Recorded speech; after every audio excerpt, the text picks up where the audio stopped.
Hi interwebs, Girl Germs here with a gameplay commentary over a bit of public free-for-all. You've jumped in as I choke a certain triple kill near the bus here on Underground. I turned up my sensitivity for a UMP 1v1 and hadn't put it back down. Yeah, lots of fails in this free-for-all. Also, I've had a migraine starting for a couple of days. This was before my head started to really hurt. But the day before that happens, my shot gets really bad, even before I actually start to hurt.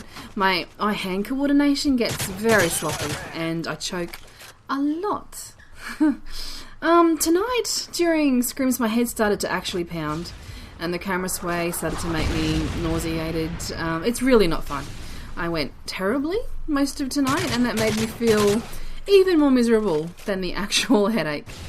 I get migraines a fair bit, but I sort of know the process that goes with it. There's a progression, and I sort of know the signs now.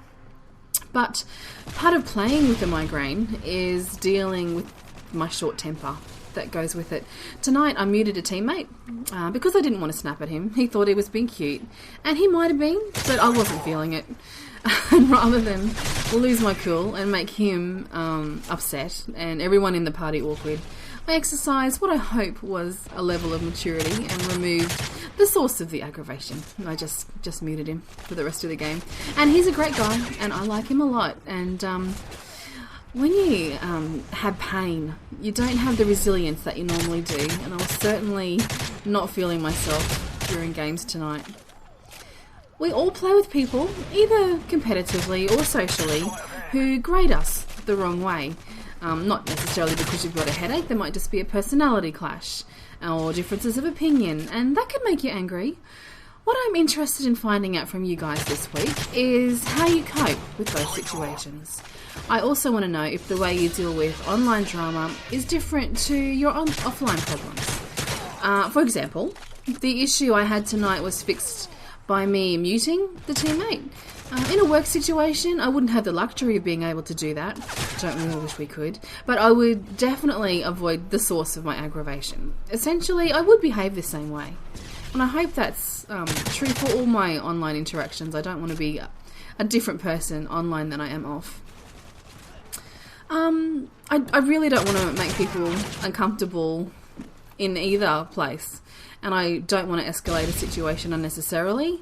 There can be a bit of a balancing act, because a part of knowing who you are and speaking your mind is knowing how to deal with other people. So that's always interesting, and I don't want to upset anybody. As a girl gamer, I've had to deal with a lot of inappropriate behaviour from teamies in the past. Thankfully, the guys I'm with now and the team before are mature and not creepy in any way. But some other teams, I've had captains proposition me, send me nudes, and generally sleaze all over me. It's hideous, and the teammates generally think it's hilarious, and when the captain's the main perpetrator, it's really just awful. And I quickly leave situations like that. Some things are intolerable, while other things need a quick fix to get through until things are back to normal. Like bowing out of our scrims tonight before getting my head back in the game tomorrow, when my brain doesn't feel swollen and about to explode. I really believe that your game time should be enjoyable, otherwise there's just no point. The game should be hard and challenging, not getting along with the people you play with. Following on from last week, if good chemistry does come from genuinely liking each other, then you need to monitor your behaviour. If you're becoming a bit of a tool and it's affecting the way you interact with your team or your gaming buddies, whatever situation you're in, you need to think about the way you're acting or find more compatible peeps to play with. So yeah, please comment below or inbox me. I'm interested in your strategies for dealing with gamers in your immediate gameverse who annoy you. How do you cope when things aren't going well? If either you're not feeling well or they're just generally tools. So inbox me, that would be great. Check over to my personal channel if you're seeing this on Zucreta. It'll be up on my channel in a couple of days. But check my sub box please, some great Aussie YouTubers. Catches.